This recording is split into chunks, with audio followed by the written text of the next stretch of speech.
Bienvenidos a la meditación diaria, camino a la transformación. Un tiempo para crecer en Dios y su palabra. No te olvides suscribirte en el canal, activar la campanita y aceptar todas las notificaciones. Y recuerda dar me gusta. Comencemos. Un cordial saludo para toda la familia del Senti City Mundial. Desde la ciudad de Nueva York en los Estados Unidos les habla Fernando Ruano. Es un privilegio para mí poderles compartir en este día respecto a la característica maravillosa de nuestro Señor Jesús como amoroso y compasivo. La compasión es una marca de Jesús y sus seguidores. Y quiero que reflexionemos en este pasaje de la Biblia en Mateo 9:36 de la Biblia de las Américas, que dice: y viendo las multitudes, tuvo compasión de ellas porque estaban angustiadas y abatidas como ovejas que no tienen pastor. En ese ambiente en que vivimos, en este momento de confrontación y contienda por diversos temas sociales como migración, raza, posturas políticas y situación económica, nuestra sociedad está dividida entre estos y otros temas que nos llevan a diferenciar entre nosotros y los demás. Este ambiente lleno de posturas distintas, lo natural es criticar a los otros y anticipar o celebrar su desdicha. Quizá usted, como yo, esté cansado de vivir en este clima hostil que las redes sociales han magnificado grandemente. Pero al ver las noticias es fácil caminar por las calles de nuestras ciudades o simplemente conversar con personas a nuestro alrededor y darnos cuenta que estamos y están sufriendo por distintas circunstancias. La tendencia natural y tristemente común incluso en aquellos que se dicen cristianos es juzgar a los demás y asumir que sus circunstancias negativas no son sino consecuencia de sus malas decisiones. Pero veamos, la compasión del Señor es significativa y vemos cómo la compasión debe ser ese sentimiento esencial de aquellos que se dicen seguidores de Jesucristo. La palabra compasión significa sufrir juntos y es un sentimiento que se manifiesta al percibir y comprender el sufrimiento de los demás y por lo tanto producir ese deseo de aliviar, reducir o eliminar ese sufrimiento. Vemos claramente cómo el corazón de Jesús es compasivo, mostrando su naturaleza celestial. La compasión en nuestra vida, así, no es un asunto de cultura, de conciencia, o de educación, o de carácter simplemente, sino que más bien es un asunto bíblico digno de imitar y practicar en todo momento como cristianos.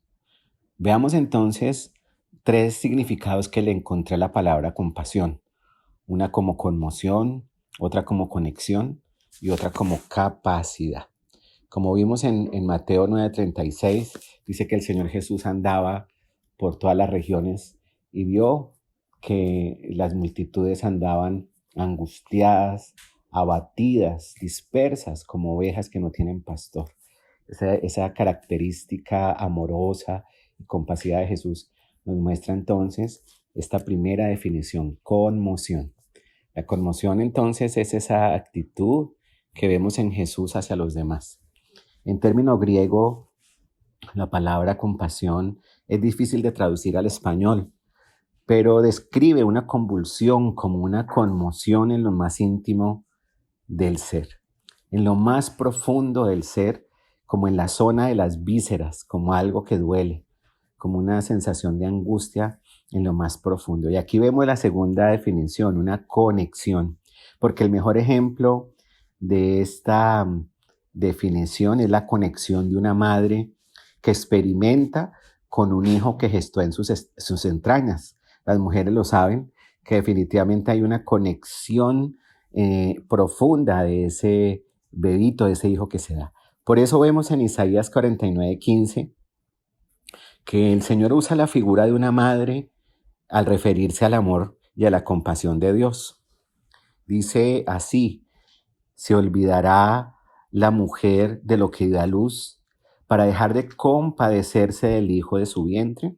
Aunque olvide ella, yo nunca me olvidaré de ti.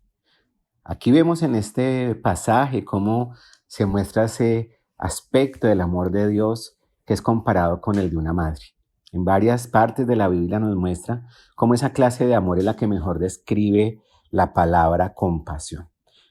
Y finalmente, la compasión como una capacidad es esa decisión de compartir el dolor y la angustia de otra persona, que se expresa a través de ese dolor, de esa capacidad que, como bien lo anuncia al Señor Jesús el profeta Isaías en el capítulo 11, versículos 3 y 4, cuando habla Jesús que es posible tener esa compasión porque Jesús no juzga por lo que ve. Veamos qué dice la palabra. Dice: Él se deleitará en el temor del Señor, no juzgará según las apariencias, ni decidirá por lo que oiga decir, sino que juzgará con justicia a los desvalidos y dará un fallo justo en favor de los pobres de la tierra. Veamos aquí entonces esta definición del Señor Jesús, que es la capacidad de llevar justicia y no dejarse llevar por las apariencias. Esta capacidad es el producto de compadecerse de otra persona y de entender su historia, de colocarse en sus zapatos. Y esta realidad entonces es conocer el espacio donde la misma persona está parada.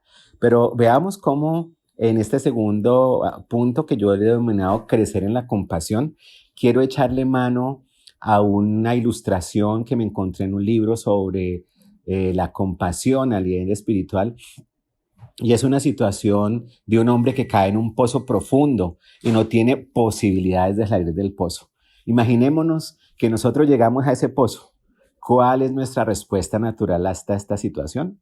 Lo primero que se nos ocurre sería buscar la forma de sacar a ese hombre del pozo. Así asumimos cada uno de nosotros que el lugar donde está ese hombre o esa mujer es peor que el que nosotros estamos. Pensamos que el lugar donde estamos nosotros es mejor, distinto al de él. Entonces empezamos a buscar los medios para ayudarlo. Por ejemplo, nos dice la ilustración, una soga, y la lanzaríamos para poder jalarlo y sacarlo de aquel pozo. De ahí es que se desprende la pregunta más importante, y es: ¿qué fue lo que hizo Jesús por nosotros? ¿Por qué Jesús no nos tiró solamente una soga desde el cielo, siendo que viéndonos hundidos en el pecado, caídos como en el pozo del cual no podíamos salir por nosotros mismos, Él simplemente no lanzó esa soga, de cual nosotros no teníamos ninguna posibilidad de salir del pozo? ¿Por qué Jesús no tiró simplemente la soga para salir adelante? Y aquí es donde vemos que la palabra, Jesús mismo se hizo carne y habitó entre nosotros. Él se lanzó al pozo. Él compartió con nosotros esa situación de imposibilidad. Jesús vino y habitó entre nosotros, como dice la palabra. Y Jesús puede haber sido nuestro vecino, vivir al lado nuestro, y se vio expuesto entonces a realidades que nos toca enfrentar hoy a nosotros mismos, como vivir la necesidad, vivir los desafíos y dificultades de cada día con la escasez, la corrupción, las injusticias, igual que nosotros.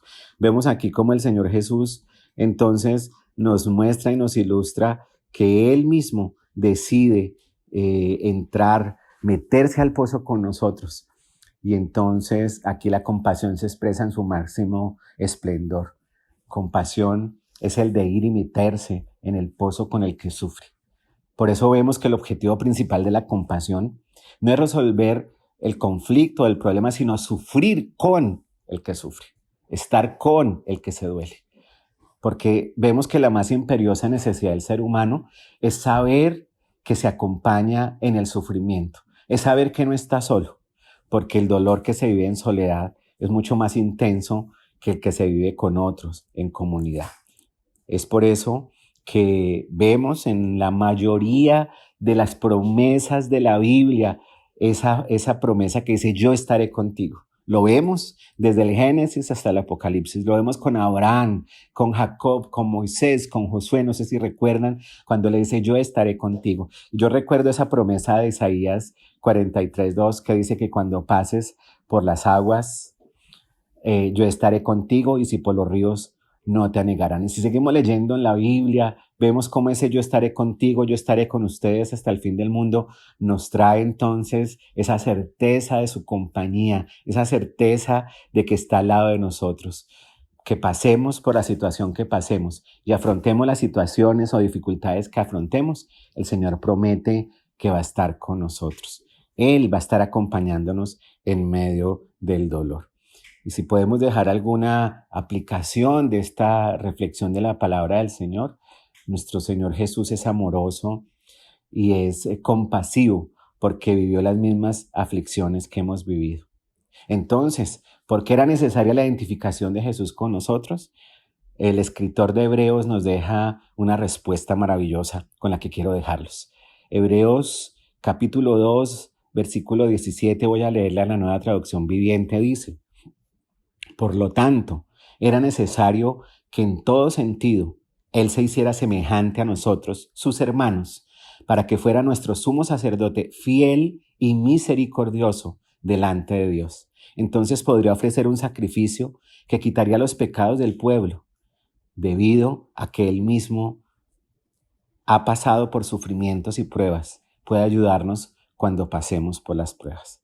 Miren que Él entonces, como dice este pasaje, está con nosotros en medio del sufrimiento, en medio de la aflicción y de la prueba, y puede ayudarnos porque se identificó con nosotros en el dolor. Jesús debió hacerse semejante a nosotros y en lugar de tirarnos una soga, decidió meterse con nosotros en el pozo y desde el pozo lograr un acercamiento y comprensión de nuestra realidad como seres humanos que sufren, que se duelen. Que esta actitud y este acercamiento no es posible lograrlo desde la orilla. Por eso entendemos que Dios primordialmente no vino a resolver el problema de nuestro sufrimiento a través de Jesús, sino que vino a participar de él y hacerse uno con nuestro dolor y sufrimiento. Por eso nosotros, y la invitación de esta mañana y de este tiempo, es que entonces de la misma forma debemos hacernos uno con los que pasan necesidad, sufrir con los que sufren, llorar con los que lloran y poder dejarnos saber que Dios está a nuestro lado, pero también dirigirnos a otros, quienes están esperando de nosotros una palabra, una oración, un respaldo, un apoyo de nuestra parte sabiendo que estamos con ellos. Quiero invitarlos a hacer una corta oración y decirle al Señor gracias porque hoy entendemos que tú no nos dejaste solos. Entendemos que la mayor promesa es saber que tú estás con nosotros. Es la mayor necesidad que a veces experimentamos, que aunque estemos pasando circunstancias difíciles, no lo estamos haciendo solo, sino que Él está de nuestro lado, sino que Él, conociendo mi debilidad, conociendo mi fragilidad, está allí para decirme que no me deja y que no me abandona. Gracias, Señor, porque hoy lo estás haciendo con cada uno de los que estamos juntos, diciéndonos que estás con nosotros y que vas por nosotros y que tú eres nuestra fortaleza, nuestro respaldo y nuestra seguridad. Quedamos en tus manos, en el nombre de Jesús. Amén. Dios les bendiga, querida familia. La palabra de Dios es viva y eficaz, y con certeza cumplirá su propósito en nuestras vidas. Por eso, no pierda mañana la oportunidad de juntos continuar por este camino a la transformación. Todos estos mensajes forman parte de la Iglesia Senti City Mundial. Entra en contacto con nosotros para pedir oración, contar testimonios o formar parte de nuestra iglesia. Hágalo a través de nuestras plataformas Facebook e Instagram, Senti City Mundial. Dios les bendiga.